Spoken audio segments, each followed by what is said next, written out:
জাপানে একসময় জ্বালানির অন্যতম উৎস ছিল বুনকানজিমা দ্বীপ। 1000 মিটার নিচ থেকে কয়লা তুলত এশিয়ার বিভিন্ন দেশের বন্দীরা। প্রায় 4.5 দশক আগে কয়লা তোলা পরিত্যক্ত হলে ভুতুরে দ্বীপে পরিণত হয় বুনকানজিমা। সেটি এখন কেবলই এক পর্যটন কেন্দ্র।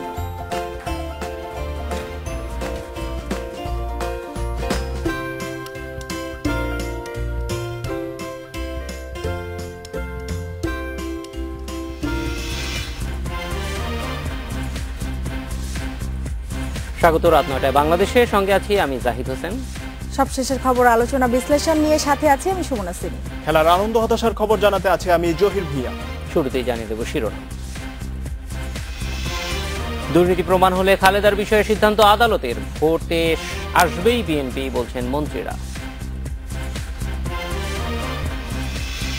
পদ্মায় চক্রান্তকারীদের শনাক্তে কমিশন হচ্ছে, দায়ীদের বিরুদ্ধে ব্যবস্থা নিতে বিশ্ব ব্যাংকে আহ্বান।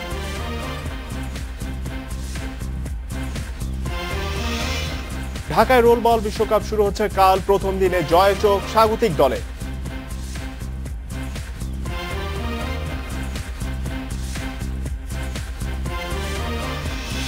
রাত 9টায় বাংলাদেশে আজ মতামত পাঠানোর বিষয়ে ইভিএম এ ভোট।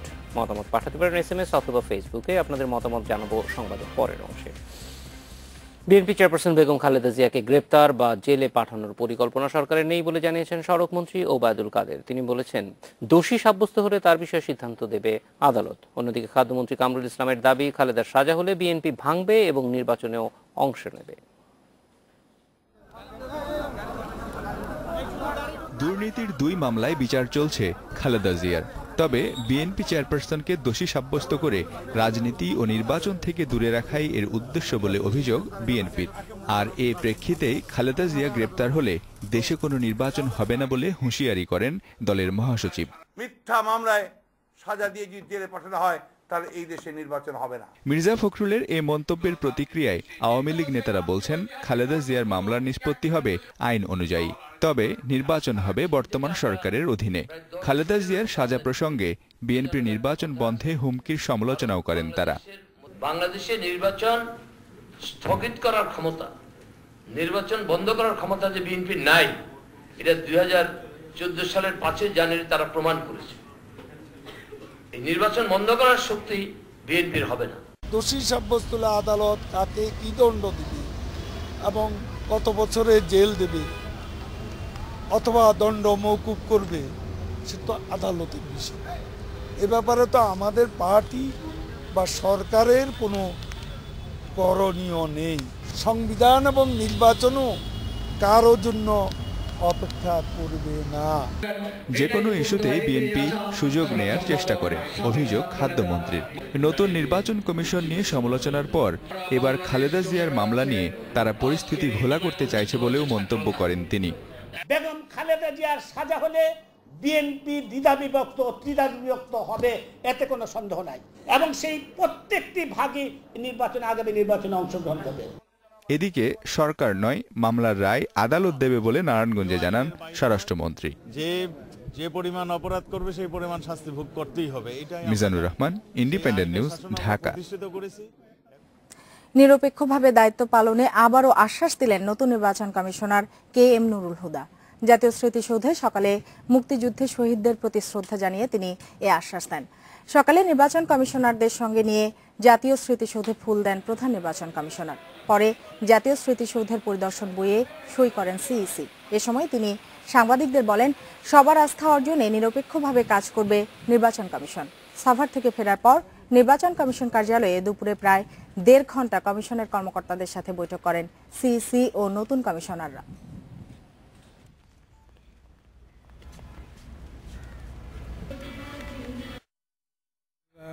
অনুপ্রেরণায় আমরা অনুপ্রাণিত হয়ে, তাদের আত্মত্যাগের অনুপ্রেরণায় আমরা অনুপ্রাণিত হয়ে আমরা কাজ শুরু করবো, সেই আশা করি। অবশ্যই আমরা আন্তরিকভাবে কাজ করব যাতে সার্থকভাবে আমরা আমাদের দায়িত্ব পালন করতে পারি।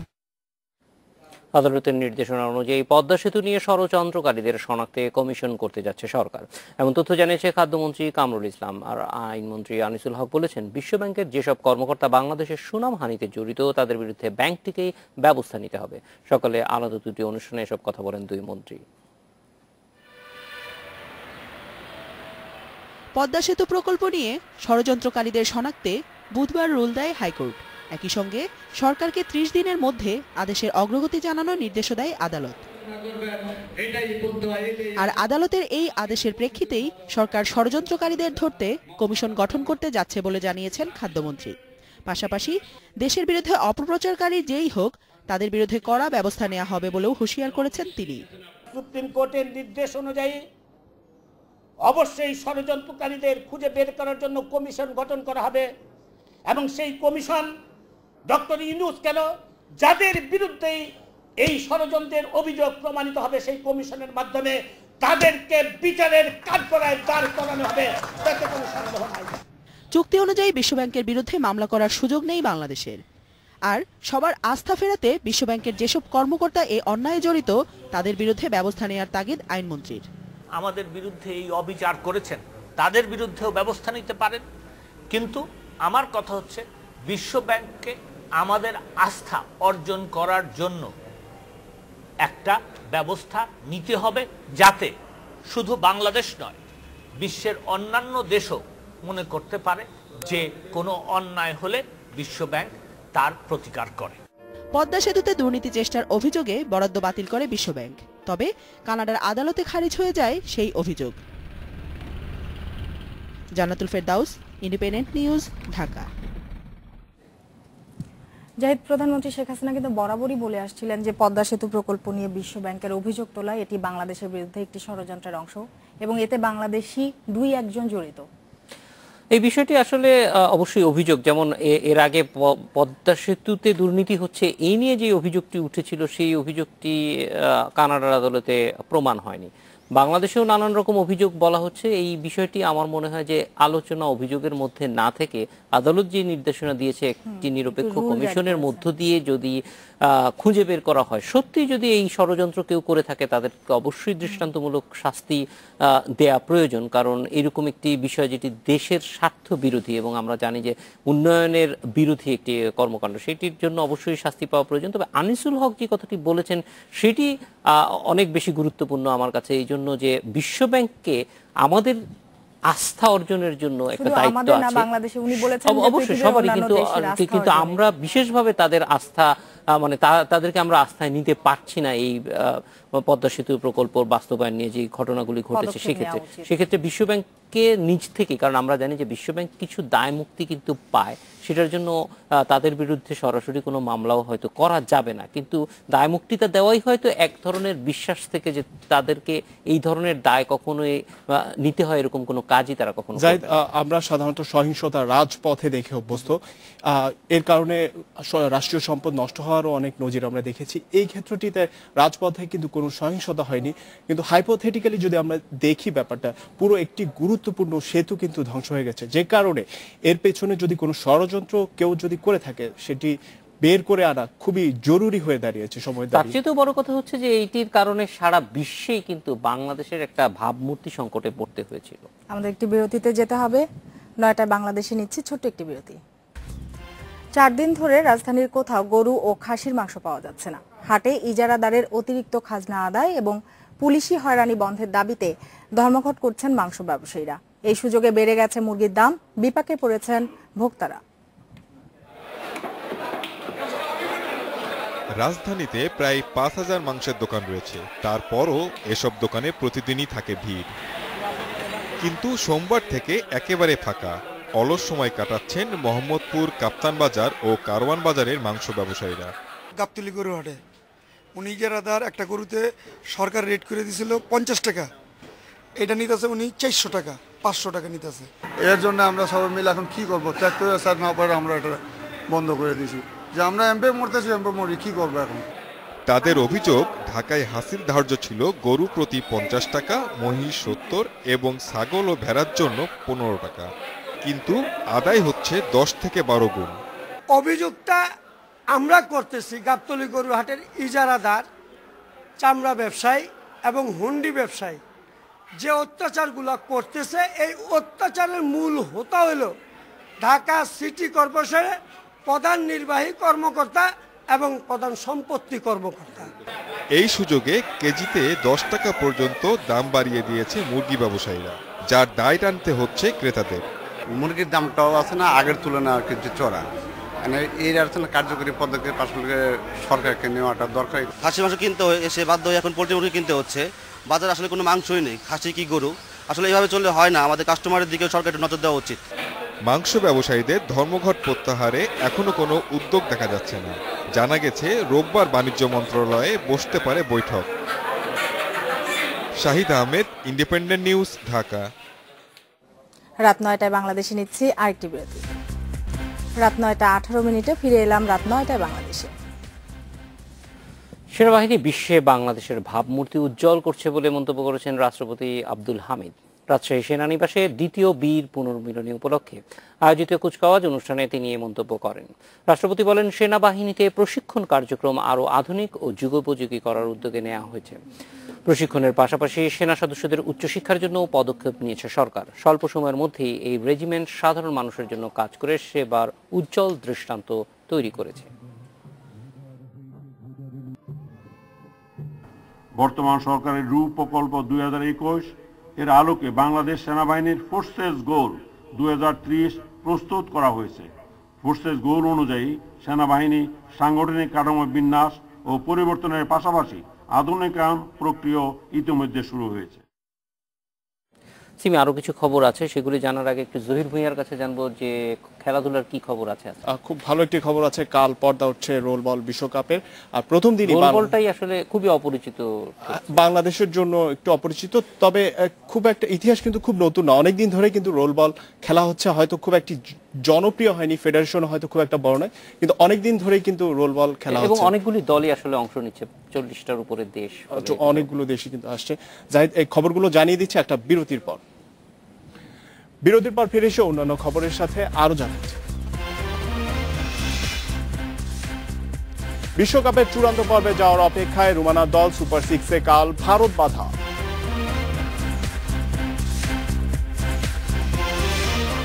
শ্রীলঙ্কা সিরিজে ফিরতে চান ইমরুল। খর্বশক্তি লঙ্কানদের বিপক্ষে সাফল্যের আশা। 9:27 ফিরে এলাম রাত 9টায় বাংলাদেশে। রাত পোহালেই পর্দা উঠছে রোল বলের সবচেয়ে বড় আয়োজনের। প্রথমবার বিশ্বকাপের আয়োজক বাংলাদেশ। উদ্বোধনী দিনেই মাঠে নামছে স্বাগতিক পুরুষ দল। আসিফদের প্রতিপক্ষ হংকং। একদিন পর নেপালের মুখোমুখি হবে স্বাগতিক নারী দল। 700-র বেশি খেলোয়াড় আর 40 দেশের অংশগ্রহণে বিশ্বকাপ। ঢাকা পৌঁছেছে বিশ্বসেরা ভারত সহ অধিকাংশ দল। বাকিরা ম্যাচের আগে এসে যাবে। টুর্নামেন্টের 2 মাস আগেই দলের সঙ্গে যোগ দিয়েছেন গত বিশ্বকাপ জয়ী ভারত দলের কোচ সুনীল মনোজ। সময় বেশি পাননি, তারপরও শিষ্যদের প্রস্তুত করেছেন। 2 মাসের প্রস্তুতিতে আমি খুশি। আমরা খুবই ভালো প্রস্তুতি নিয়েছি। হংকংকে আগেও হারিয়েছি। হংকং হোক আর যেই হোক, আমরা জিতব। ফাইনাল খেলতে চাই। ম্যাচ জিতনা है। দলে নেই কোনো ইনজুরি সমস্যা। পুরো শক্তির দল নিয়ে 3-2 ফরম্যাটে মাঠে নামবে স্বাগতিকরা। গ্রুপে হংকং ছাড়া অন্যদের সাথে খেলার অভিজ্ঞতা নেই, তারপরও দারুণ শুরুর প্রত্যাশা লাল সবুজদের।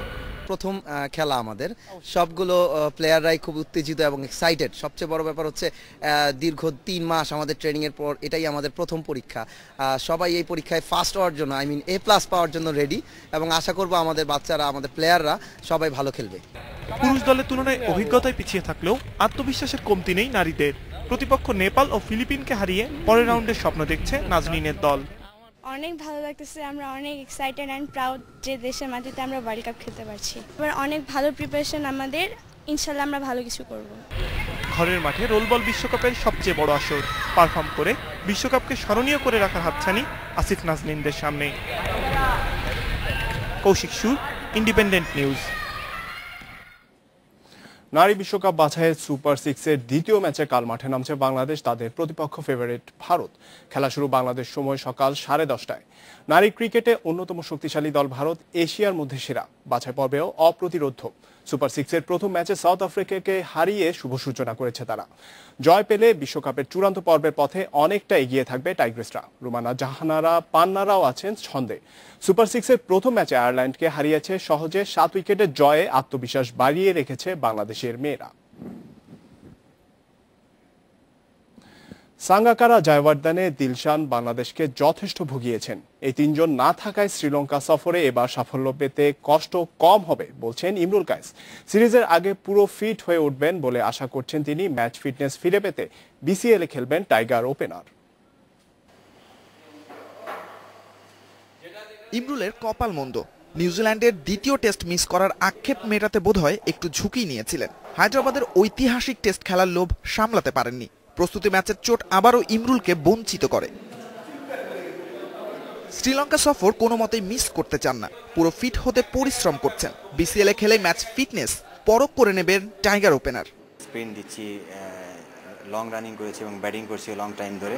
তা মনে হয় যে আমি এখন পর্যন্ত 100% ফিট হয়ে গেছি। বাকিটা বলার ইচ্ছা, এবং যদি আমাকে সিলেক্ট করে শ্রীলঙ্কা সিরিজের জন্য অবশ্যই চেষ্টা থাকবে যে ভালো মতো ওখানে গিয়ে পারফরমেন্স করা। বিসিএল আমার জন্য একটা বড় চান্স থাকবে যে এখানে আসলে নিজের ফিটনেসটা এবং পারফরমেন্সটা শো করার অবশ্যই একটা বড় অপরচুনিটি আমার জন্য। 2013-তে শ্রীলঙ্কা সফর খুব একটা খারাপ হয়নি। টেস্ট সিরিজ হেরেছিল টাইগাররা। তবে মুশফিক আশরাফুল কীর্তিতে গল টেস্ট ড্র ইতিহাসের অংশ। ওডিআই সিরিজও টাই হয়েছিল।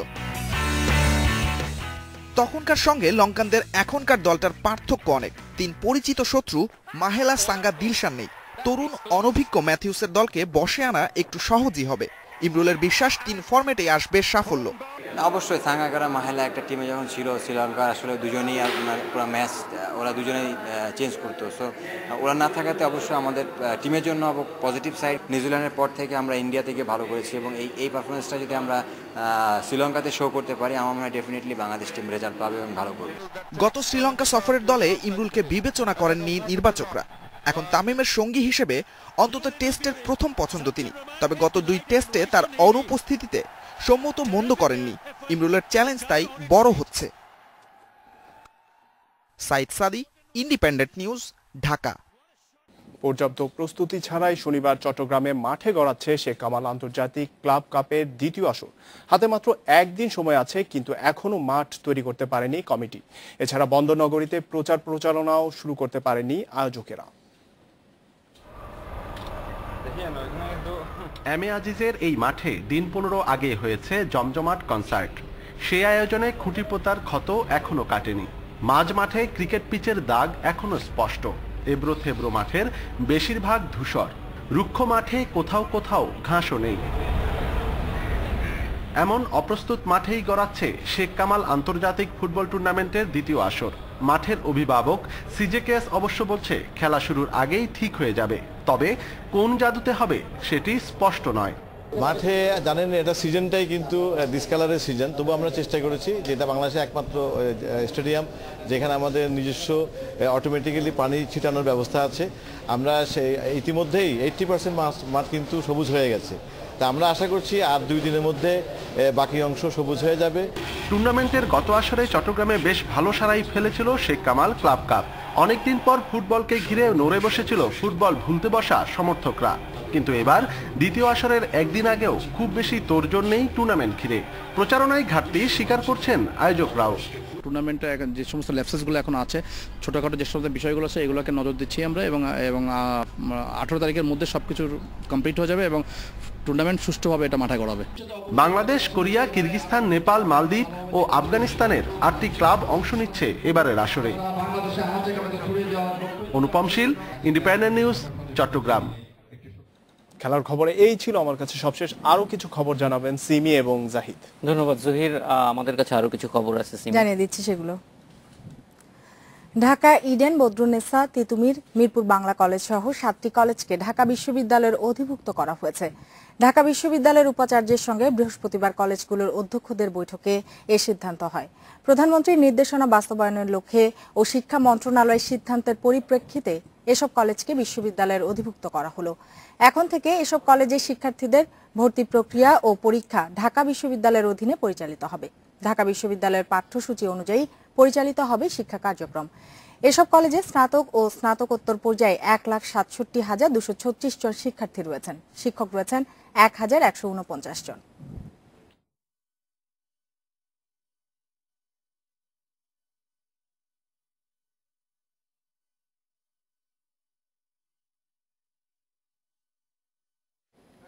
এবার ভাষার মাসের বিশেষ আয়োজন।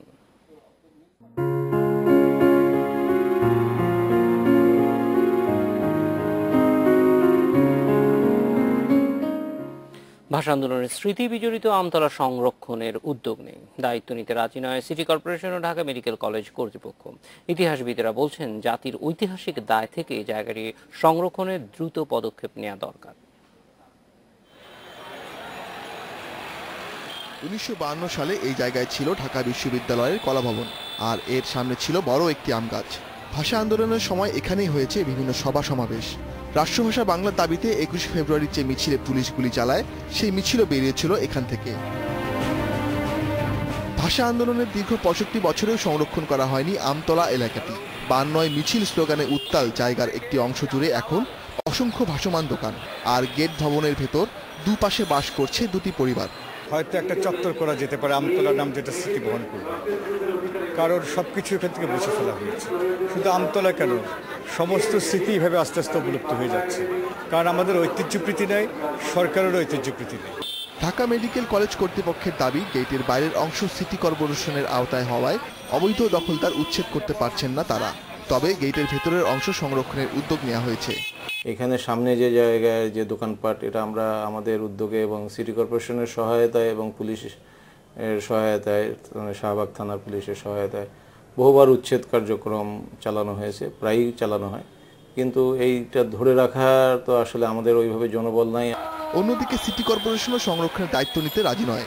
এটা হেরিটেজ আপনার যে রুলসটা রয়েছে সেটার আওতায় আছে কিনা আমি এখনো কনফার্ম না। যতটুকু শোনা যায় যে তারা হয়তো এটাকে সংরক্ষণ করবে। অযত্ন অবহেলায় 2 দশক আগে মারা যায় ঐতিহাসিক আম গাছটি। 1995 সালের 22 নভেম্বর মৃত গাছটি কেটে ফেলার পর একটি অংশ রাখা হয় ঢাকা বিশ্ববিদ্যালয়ের ডাকসু সংগ্রহশালায়। Ashiq Hossain, Independent News, Dhaka. সংবাদে নিব আরো একটা বিরতি। বিরতির পর ফিরে এসে থাকছে। এবছরের স্বাধীনতা পুরস্কার পেলেন 15 বিশিষ্ট ব্যক্তি ও এক প্রতিষ্ঠান। ইভিএমে ভোট, এ বিষয়ে দর্শকদের মতামত জানতে চেয়েছিলাম। অনেকেই মতামত পাঠিয়েছেন, মিশ্র প্রতিক্রিয়া জানিয়েছেন, অনেকেই দু একটি পড়তে চাই। মাহমুদ বলেছেন ইভিএম ব্যবহারের সিদ্ধান্ত সঠিক মনে করি না। এদিকে আশাপুর বলেছেন যে ইলেকট্রনিক ভোটিং মেশিনের মাধ্যমে ভোট নেওয়া হলে আর জাল ভোট পড়বে না। আহাদ বলেছেন ইভিএম এর মাধ্যমে দেশের জনগণ কি তাদের ন্যায্য ভোটাধিকার পাবে? অবশ্যই এখনো যে কোনো নতুন জিনিসের ব্যাপারেই মানুষের ভয় থাকে, এটার ক্ষেত্রেও আছে। আতিক বলছেন ইভিএম ব্যবহারে একজনের ভোট যেমন অন্যজন দিতে পারবে না, তেমনি সময়ও অনেক কম লাগবে এবং এটা কাউন্টিংয়েও অনেক সময় কম লাগবে, সব দিক কিছু মিলে। রাইসুল বলছেন ইভিএম সিটির জন্য সুফল বয়ে আনতে পারে, তবে সাধারণ নির্বাচন পরিচালনার জন্য এটা হয়তো সুফল নাও বয়ে আনতে পারে, সেটাও হয়তো মনে করছেন যে সবাই ব্যবহার করতে পারবে কিনা। সৌভিক বলছেন গ্রামের নিরক্ষর মানুষ ইলেকট্রনিক ভোটিং মেশিন ব্যবহার করে ভোট দিতে পারবে বলে মনে হয় না। মলি বলছেন এখন খালেদা জিয়া কি বলবেন, নির্বাচন বর্জন। আমি ঠিক জানি না কেন কথা বলেছেন। মারিয়া বলছেন আমি মনে করি সুষ্ঠু নির্বাচনের জন্য ইলেকট্রনিক ভোটিং মেশিন ভালো উদ্যোগ। জাহিদ, অনেকেই দেখা যাচ্ছে আনসার্টেনটি ওরিয়েন্টেশন একটু পিছিয়ে আছে, সব দিক থেকেই আছে। তবে একটা জিনিস যে বাংলাদেশের মানুষ টেকনোলজি দ্রুত অ্যাডাপ্ট করে, এটা দেখছি আমরা। মোবাইল ব্যাংকিং এবং অন্যান্য বিষয়গুলি কিন্তু সাধারণ মানুষ এটা ইতিমধ্যে অ্যাডাপ্ট করে নিয়েছে, অন্যান্য খবরগুলিতে চলে যাচ্ছে। ইভিএম এ ভোট এবার জানিয়ে দিচ্ছি। ইভিএম এর ভোট নিয়ে আমরা মতামতগুলি জানিয়ে দিয়েছিলাম। জাতীয় পর্যায়ে কৃতিত্বপূর্ণ অবদানের স্বীকৃতি হিসেবে এবারে স্বাধীনতা পুরস্কারের জন্য 15 বিশিষ্ট ব্যক্তি ও এক প্রতিষ্ঠানকে মনোনীত করেছে সরকার। এ সংক্রান্ত প্রজ্ঞাপন দিয়েছে মন্ত্রিপরিষদ বিভাগ। স্বাধীনতা ও মুক্তিযুদ্ধে অবদানের জন্য গ্রুপ ক্যাপ্টেন অবসরপ্রাপ্ত শামসুল আলম, আশরাফুল আলম, শহীদ মোহাম্মদ নজমুল হক, প্রয়াত মন্ত্রী সৈয়দ মহসিন আলী, শহীদ NM নাজমুল আহসান, শহীদ ফয়জুর রহমান আহমেদ পুরস্কার পাচ্ছেন। প্রতিষ্ঠান হিসেবে মনোনীত হয়েছে বাংলাদেশ বিমান বাহিনী। চিকিৎসা বিদ্যায় AHM তৌহিদুল আনোয়ার চৌধুরী, সাহিত্যে রাবিয়া খাতুন ও প্রয়াত গোলাম সামদানি কোরাইশি পুরস্কারকে দেয়া হচ্ছে। এছাড়া সংস্কৃতিতে এনামুল হক এবং ওস্তাদ বজলুর রহমান বাদল পুরস্কার পাচ্ছেন। সমাজসেবায় খলিল কাজী, গবেষণা ও প্রশিক্ষণে শামসুজ্জামান খান ও প্রয়াত অধ্যাপক ললিত মোহন নাথ এবং জনপ্রশাসনে অবদানের জন্য মনোনীত হয়েছেন অধ্যাপক মোহাম্মদ আসাদুজ্জামান। 80 দিন পর নতুন নামে খুলে দেওয়া হয়েছে রাজধানীর শ্যামলী শিশু মেলা। জায়গাটির নামকরণ হয়েছে DNCC ওয়ান্ডারল্যান্ড শিশু পার্ক। শিশু মেলা পরিচালনাকারী প্রতিষ্ঠান ঢাকা উত্তর সিটি কর্পোরেশনের ৪৩ লাখ টাকা বকেয়া পরিশোধ না করায় গত ১১ নভেম্বর পার্কটি সিলগালা করে দেওয়া হয়। এরপর বৃহস্পতিবার বিকেলে সিটি কর্পোরেশনের সহকারী সচিব আমিনুল ইসলাম সিলগালা খুলে দেন। আগের প্রতিষ্ঠান মেসার্স ভায়া বিজনেস সার্ভিসকে পার্কটি ১ বছরের জন্য পরিচালনার অনুমতি দেওয়া হয়েছে। শিগগিরই এটি শিশুদের জন্য উন্মুক্ত করা হবে বলে জানিয়েছে সিটি কর্পোরেশন কর্তৃপক্ষ। নাগরিকদের সর্বাধিক সুবিধাদি নিশ্চিত করা, শিশুদের বিনোদনের বিষয়টাকে অল্প সময়ে আপৎকালীন সময়ে দ্রুততর সময়ে নিশ্চিত করার লক্ষ্যেই এটা আমরা নতুন কিছু শর্ত আরোপ সাপেক্ষেই 1 বছরের জন্য এই মেয়াদ বৃদ্ধি করা হবে। জাপানের এক সময়ের কোলাহলপূর্ণ গুনকানজিমা এখন ভুতুরে দ্বীপ। গত শতকের শেষ দিকে পরিত্যক্ত হওয়ার আগে মানুষের ভরপুর দ্বীপ শহরটি জাপানের আর্থিক সমৃদ্ধির বড় ক্ষেত্র ছিল, কিন্তু দ্বীপটি এখন কেবলই পর্যটন কেন্দ্র। নাগাসাকি থেকে 15 কিলোমিটার দূরের হাসিমা দ্বীপ গুনকানজিমা নামেই বেশি পরিচিত। কয়লা উত্তোলনের জন্য 1890 সালে জাপান সরকারের কাছ থেকে দ্বীপটি লিজ নেয় মিৎসুবিশি কর্পোরেশন। দ্বিতীয় বিশ্বযুদ্ধের সময় চীনা ও কোরীয় বন্দীদের দিয়ে এখানে কয়লা উত্তোলনে বাধ্য করত জাপান। বিশ্বযুদ্ধের পর জনসংখ্যা আরো ভরপুর হয়ে ওঠে গুনকানজিমা। আমরা ভবনগুলোতে প্রায় ইঁদুর বিড়াল খেলা করতাম, মাঝে মাঝে কাউকেই খুঁজে পেতাম না। বড় বড় ভবনগুলো আমার কাছে খেলার মাঠের মতো ছিল, যেখানে ঘন্টার পর ঘন্টা সময় কেটেছে। একসময় জাপানের জ্বালানির অন্যতম উৎস ছিল গুনকানজিমা। সমুদ্রপৃষ্ঠের 1000 মিটার নিচ থেকে কয়লা উত্তোলনে কাজ করত এশিয়ার বিভিন্ন দেশের বন্দীরা। গুনকানজিমা এখনো জাপানের সেই কালো ইতিহাসের সাক্ষী। আর্দ্রতা মোকাবেলা ছিল সবচেয়ে কঠিন। বাতাসে আর্দ্রতার মাত্রা ছিল প্রায় 95%। কয়লার ধুলো আর গায়ের ঘাম মিশে পুরো আবরণে আপাদমস্তক ঢেকে যেত। আমরা মানুষের ন্যায় বিচারের জন্য লড়ছি। চীনা ও কোরীয় নাগরিকের ওপর জাপানের অন্যায় নির্যাতনের প্রমাণ বহন করছে গুনকানজিমা দ্বীপ। জাপানি শব্দ গুনকানজিমার অর্থ যুদ্ধ জাহাজের দ্বীপ। দ্বিতীয় বিশ্বযুদ্ধের সময় এই নাম পায় হাসিমা দ্বীপ। কয়লা উত্তোলন বন্ধ হয়ে গেলে 1974 সালে পরিত্যক্ত হয়ে যায় দ্বীপটি। জেমস বন্ড সিরিজের স্কাইফল সহ বেশ কিছু সিনেমায় দেখানো হয়েছে গুনকানজিমাকে। ইউনেস্কোর বিশ্ব ঐতিহ্যের তালিকায় স্থান পাওয়া দ্বীপটি এখন পর্যটন কেন্দ্র। কাজী আশিক রহমান, ইন্ডিপেন্ডেন্ট নিউজ। এই ছিল রাত 9টায় বাংলাদেশে। শেষ করব উত্তর কোরিয়ায় আতশবাজির কিছু ছবি দেখে, তার আগে বিদায় নেব আমরা। আমন্ত্রণ পরের আয়োজনে। শুভরাত্রি।